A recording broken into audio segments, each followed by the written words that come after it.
Well, hello.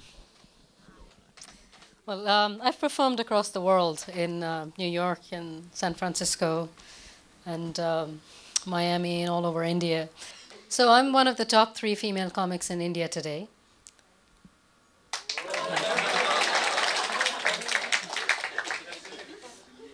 Also one of the only 3 female comics in India today. You know how people come to a comedy show and they sit like this?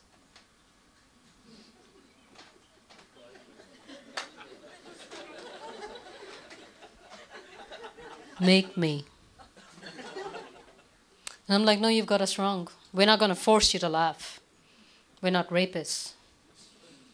The way it works is you come to us. You pay us money. We provide a service. Kind of like prostitutes. With one major difference. I'm kidding, there is no difference. So I had a speech impairment growing up. I couldn't pronounce the S letter. I used to make it SH. I used to make it sh. So if I wanted to say sun, I would say shun, right. The trouble began the first day of school. They had me recite Humpty Dumpty sat on a wall. I just went downhill from there. They pulled me in front of the assembly and had me sing God Save the Queen.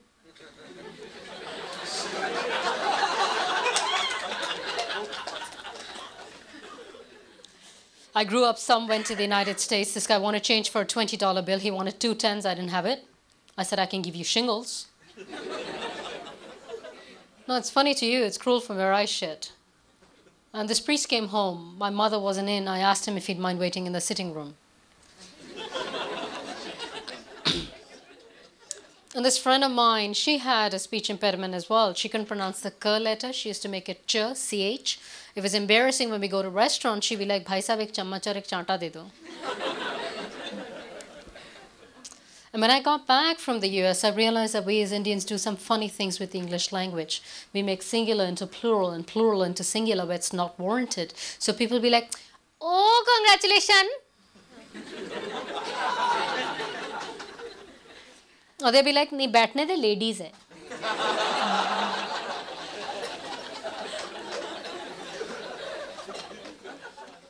And that happened to me recently. I was looking for my cell phone. I asked my mother if she'd seen it. She's like, yes, take it out of my drawers. And I was like, that ain't happening. I don't even know why she put it there in the first place. And I have to stop putting my phone on vibrate. I'm so glad James Bond wasn't born in India, because then it wouldn't be my name is Bond, James Bond. It would be myself, James Bond, madam. So you guys, have you traveled to Bangalore? Yeah? I studied there. It's good to know. Thanks for sharing. What else did you do there? Okay. All right. So I love Bangalore. I love the city. I love everything about it. I just have one question. Why is the Bangalore airport located in Chennai? So Obama said something about my comedy. He said, Vasu Primlani? Never heard of her. Does anyone have a miser for a dad, a kanjoos makichus? Anything? See, the thing is, I'm Sindhi. My father gets the dead, dying, and unripe of every vegetable and fruit because it's cheaper. My mother had to conduct CPR on these vegetables before she could cook them. He would get nibus that are so small, we had to aim to cut them. Okay, one day we opened the fridge. The limes were like double the size, still solid green. We're like so happy. We're like, Papa ki to lottery lagi. We happily cut them open. Turned out to be oranges. You know how your in-laws, your parents will praise you to your in-laws when you're about to get married? They're like, हाँ हमारी बेटी इतनी सुशील गुणवंती विदुषी है, खाना बनाना जानती है, Mughlai Chinese जो बोली, सिलाई जानती है, कढ़ाई जानती है, पर्दे भी टांग देगी, गाना गाना जानती है, आप आजमाइए, आपको शिकायत का मौका नहीं देगी. Not so my mother. One guy went down on a knee in front of my mother and said, Indra auntie, I'd like to marry Vasu. My mother was like, why beta? Get yourself a nice girl. But it's really thanks to my mother that I can walk fearlessly in any city across the world. She told me, if anyone ever kidnaps you, they will return you in 3 days and pay me money to take you back. But you know, they make up rules as they go along. There is no guidebook to being a mother. I was sitting right next to my mother. My sister was sitting across the table. She did something she wasn't supposed to. My mother turned around, slapped me right across the face. I'm like, but I didn't do anything. She's like, sorry, beta, you were closer.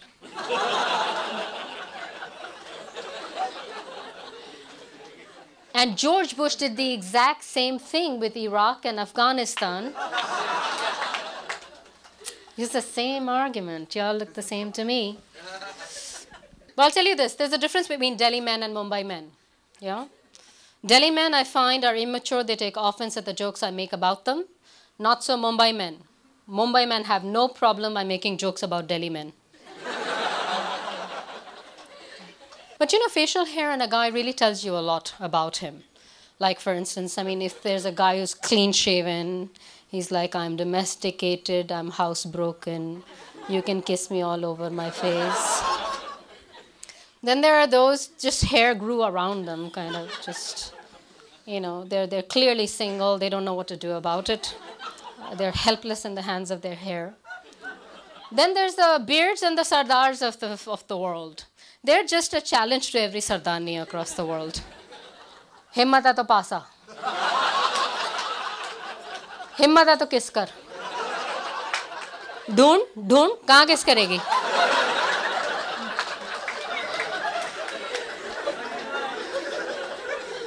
And then there's this mustache, the Rajneesh mustache, that says I'm the boss of the house. And this is why among Sindhis, the men are clean shaven and the women have this.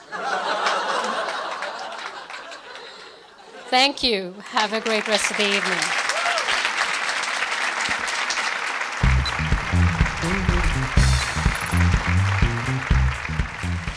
You guys having a good time? Yeah? My parents are having a tough time, you know, adjusting to my career choice.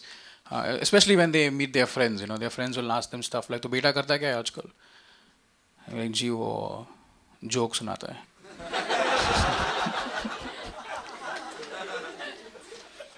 One of the most common questions I get is, how do you write jokes? You know, where does the material come from? And I'm like, material can come from anywhere because I think anything in life can be funny. For instance, I read this in the newspaper the other day. According to a survey by the Bombay Times, 70% women fake orgasms to avoid hurting men's feelings, which I find hilarious because 100% men fake feelings.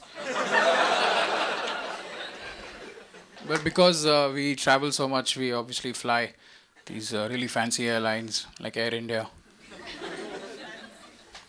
I think Air India is the only airline in the world where their aircraft has an extra set of tires.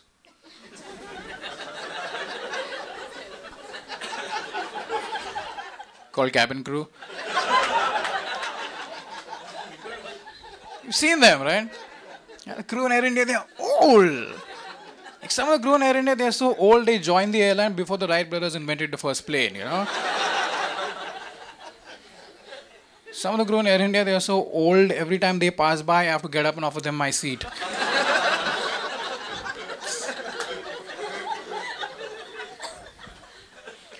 But then when we land, we check into these really fancy hotels that have very fancy elevators. Elevators have become fancy now. You guys all used one, right? At some point in time or the other, yeah?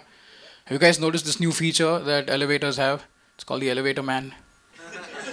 You notice that guy who takes on the dangerous and monumental responsibility of making sure you get from one floor to the other floor safely.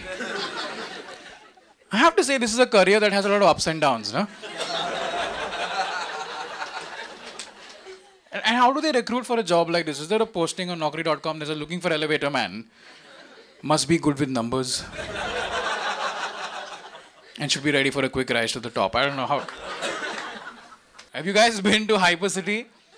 Yeah, Hypercity is Disneyland for grocery shoppers.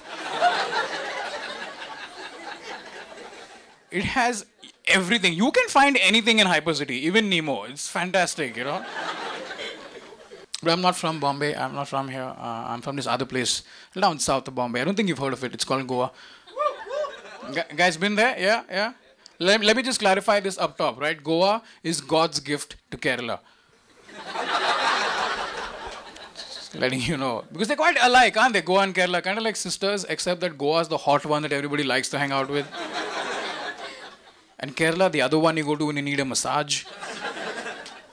But Goa is popular for so many reasons, right? It's popular for its culture, its parties, its cuisine, and ghost stories.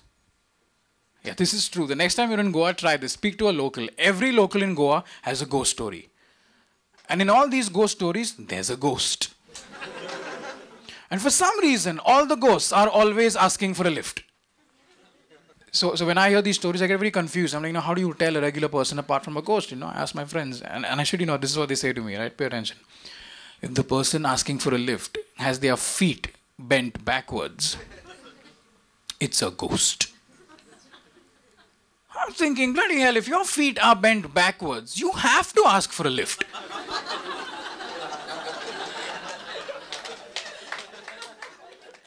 So I was reading this tourism report, right, the other day, and apparently out of all the people that visit Goa, like, the largest number of visitors are Gujaratis. And as someone who has lived there and observed how they behave, right, let me put these numbers into perspective, right? Like regular people, normal folks, you guys like Goa, yes? Yeah? Gujaratis love Goa. They love Goa so much, they don't arrive to Goa, they descend into Goa. 5 million at a time. All in one bus called Janardhan Travels. And his bus reaches Goa at 8 in the morning. That's when the first Gujarati gets off. 8:30 in the evening is when the last Gujarati gets off. And meanwhile, the local Goans are confused, wondering what the hell is going on over here, Because Goans can only count till 68.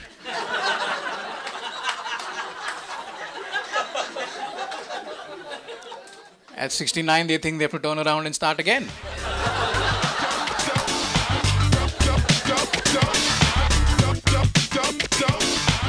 Some patriotic songs started. First on the Pakistan side, some songs started, some Lai Pakistan or something like that. And the Pakistanis look confused. Kaun sa gana chala hai log ne? Then over here, Aman ki Asha's elder sister Lata Didi, she started singing. Eh mere watan. So we started singing. Even the Pakistanis started singing.